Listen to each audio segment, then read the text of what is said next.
無駄なものなんて何一つここにないよ。全てが昨日と今日つなぐかけがえのないもの、そしてその先に流る末続く道で一緒に見つけてみようよ。四つ葉の形の未来も何より強くて美しいかけがえのない日々を。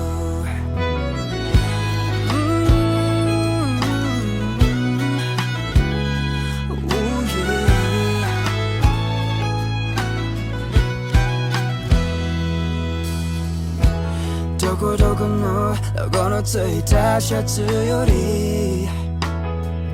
シミとよだれのついた白 T の方が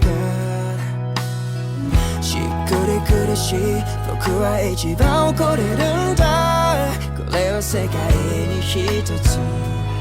だけの宝